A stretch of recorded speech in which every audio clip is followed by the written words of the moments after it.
back to another Storytime with Mandy. This week we are doing a very special Thanksgiving story time. So I have a couple of stories for you about some things that are a little bit lesser known in like Thanksgiving lore. So the first book we're going to read is called Balloons Over Broadway. It's the story of the puppeteer who kind of made the Macy's Thanksgiving Day Parade possible. So if you've watched it on television and seen those giant balloons, this is the person who made that possible. So we're going to read that one. And the second one we're going to read is called Fry Bread, a Native American family story. So this is all about traditions and family and gathering around food and how food tells stories that you want to carry through your family. So before we do that, we have to sing our hello song, Hello Friends. Okay. Hello friends, hello friends, hello friends, it's time to say hello. All right, let's get started.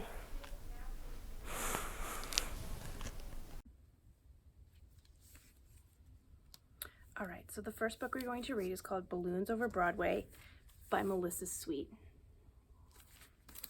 This one's a little bit of a long one, so you'll have to bear with me. The true story of the puppeteer of Macy's Parade. From the time he was a little boy, Tony Sarg loved to figure out how to make things move. He once said he became a marionette man when he was only 6 years old.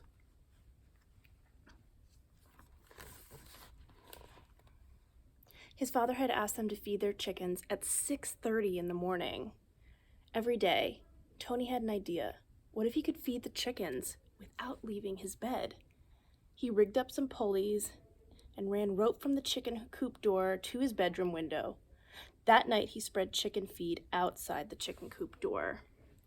So he's a little bit of an inventor. The next morning, Tony pulled on the rope and the door to the chicken coop opened. The chickens ate their breakfast. Tony stayed snug in his bed, and his dad, so impressed, never made Tony do another chore. So I guess that's the key to not having to do chores anymore. Just invent a contraption that does it for you. When Tony grew up, he moved to London, where he discovered that no one was making marionettes for kids anymore. So out of wood, cloth, and strings, Tony began to make puppets. He figured out ways to make his marionettes' movements so lifelike that they performed as if they were real actors. Word soon spread about Tony's amazing marionettes. He's going to London with all of his puppets and marionettes with him. What do those kind of remind you of? Smaller versions of perhaps parade floats? Let's see. In the heart of New York City, in Herald Square, was the biggest store on earth, R.H. Macy's department store. Macy's had heard about Tony's puppets and asked him to design a puppet parade for the store's holiday windows. So Tony made new puppets based on storybook characters, then attached them to gears and pulleys to make them move. Does anyone recognize this one? Looks like an egg. I think that's Humpty Dumpty. Oh, it is. Macy's Wondertown. In Macy's Wondertown windows, Tony's mechanical marionettes danced across the stage as if by magic. All day long, they performed to shoppers jostling for a better look.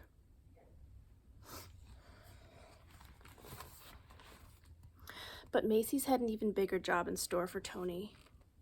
Many of the people working at Macy's were immigrants, and as the holidays approached, they missed their own holiday traditions of music and dancing in the streets. Macy's agreed to put on a parade for their employees, and they hired Tony to help. Tony, too, was an immigrant, so he loved the idea of creating a parade based on street carnivals from all over the world. He made costumes and built horse-drawn floats, and Macy's even arranged to bring in bears, elephants, and camels from the Central Park Zoo. So he's making sure there's a little something for everyone in this parade.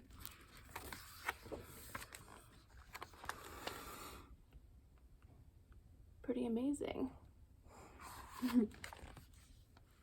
The animals joined hundreds of Macy's employees on Thanksgiving Day, 1924. Winding their way from Harlem to Herald Square, it was a dazzling parade. In fact, Macy's first parade was such a success that they decided to have one every year on Thanksgiving Day to celebrate America's own holiday.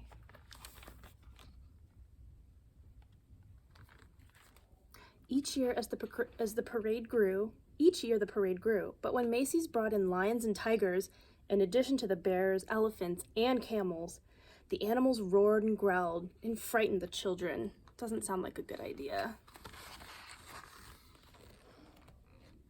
"Tony, can you think of something spectacular?" he's saying on the phone. Macy's asked Tony to replace the animals. Okay, so the real animals, not such a good idea because they roar, they can escape. It's very scary for children. Let's see what Tony has in mind. Tony hoped to replace the animals with some kind of puppets, but his marionettes were less than 3 feet tall. He would have to make much larger puppets in order for them to be seen in the parade. And how could he make them strong enough to hold up in bad weather, yet light enough to move up and down the streets?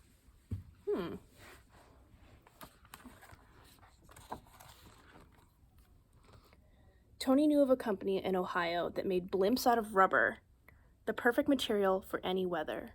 When he called the company and showed them his sketches, they agreed to make what Tony wanted. Still, how would Tony make his big puppets move? Then Tony had an idea. From an Indonesian rod puppet in his toy collection. So remember, he's a puppet maker, so now he has balloons. Hopefully he can combine those two things. Ooh, this is cool.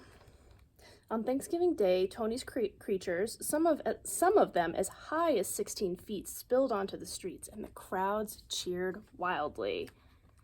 Part puppet, part balloon, the air-filled rubber bags wobbled down the avenues, propped up by wooden sticks.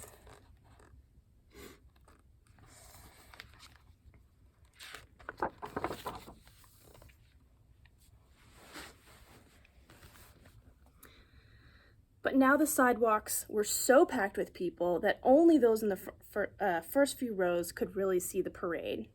Tony realized his puppets would have to be even bigger and even higher off the ground. And though the sticks helped steer the puppets, they were stiff and heavy. Tony wanted his balloons to articulate, to move and gesture, more like puppets. But how? With a marionette, the controls are above and the puppet hangs down. But with the floats, the puppet is on top and the controls are down below.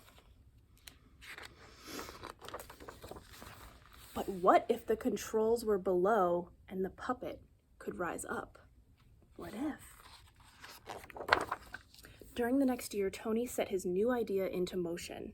This time, he asked the company in Ohio to make the balloons out of a rubberized silk, as strong as rubber, but lighter than rubber. If you've ever felt silk before, it's very light. Most important, Tony ordered the balloons to be filled with not just air, but with helium too. Since helium is lighter than air, it would make the balloons rise. Once the puppets were completed, they were deflated and shipped back to Tony in New York. So here they are discussing how they're going to create these giant silk balloons filled with helium. Tony did not know if everything would go as planned. A lot of things could go wrong. It was still dark on Thanksgiving morning when Tony filled the balloons with helium, tethering them down with sandbags. By 1 p.m., the sidewalks were packed with people ready for the parade. Then one by one, Tony cut the lines to the sandbags. Oh my gosh, I'm nervous. And the magnificent upside-down marionettes rose up the streets, as you can see. How big and tall those balloons are. And I imagine that even if you've seen the parade on TV, the floats must be so much bigger in real life. Nodding and waving to the crowds below, they sailed past Central Park. They sallied down Broadway. They shimmied and swayed through the canyons of New York City.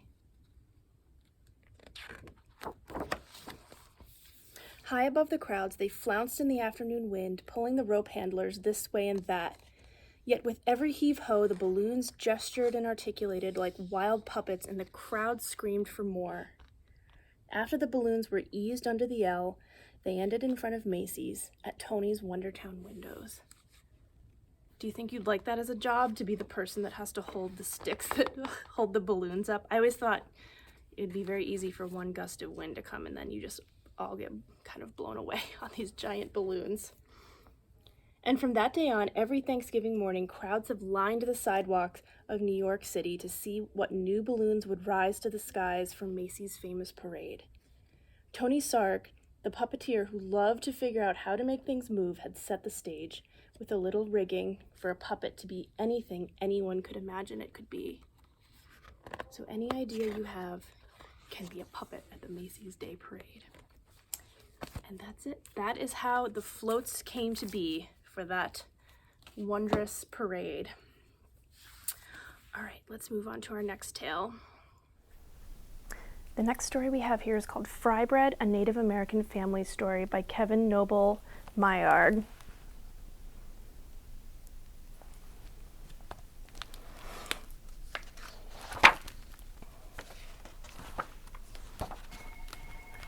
Okay. Fry bread is food: flour, salt, water, cornmeal, baking powder, perhaps milk, and maybe sugar. You've probably had something similar to this before. All mixed together in a big bowl.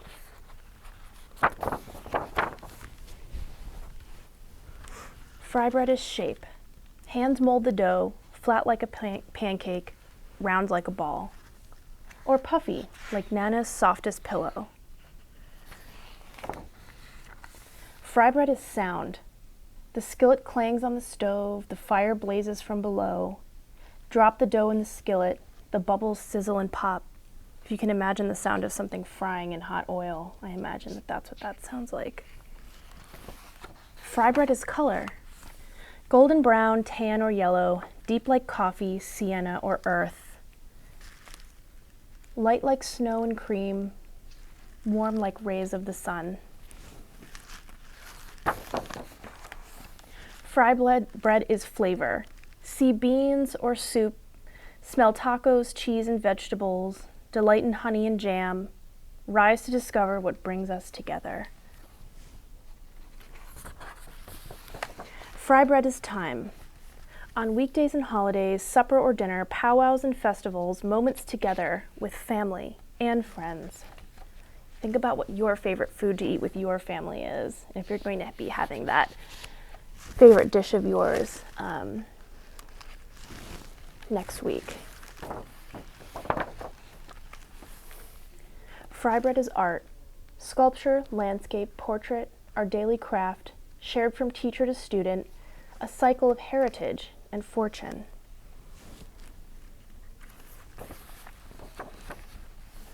Fry bread is history. The long walk, the stolen land, strangers in our own world with unknown food. We made new recipes from what we had. And the Nana is telling the story to the young ones here so that they can continue the storytelling traditions. Fry bread is place. Alaska, Kansas, all the way to Maine, down to Delaware, on to Georgia, over to Oklahoma, Colorado, California, cities and lands that we call home. Fry bread is a nation. Abenaki, Apache, Arapaho, Ojibwe, Onondaga, Oglala Sioux, Narragansett, Navajo, Seminole, Shoshone, hundreds and hundreds of tribes. And here they're just reading some of the names of the different Native American tribes on the North American continent.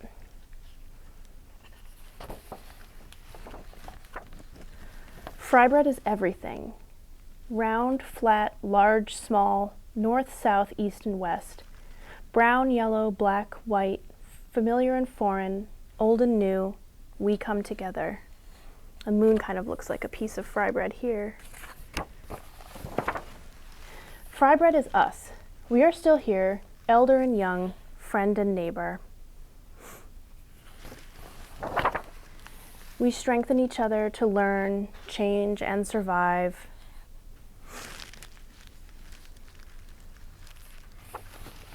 Fry bread is you. And that's the end. So if you think in the next coming week, when you're spending time with your family, you're getting all your favorite foods ready, think of what your favorite food is and, you know, why it's your favorite food, and how you would describe that food to someone else as why it's your favorite, like what the tastes are, what the preparation is like, why you want them to experience eating that food as well. That's one of my favorite parts about Thanksgiving is sharing things that I love with my friends and family. I know a lot of us are having very small gatherings this year, but that shouldn't stop us from appreciating, you know, all of the good things that we have. So with that, that's it for another story time with Mandy, and we will see you again soon. All right.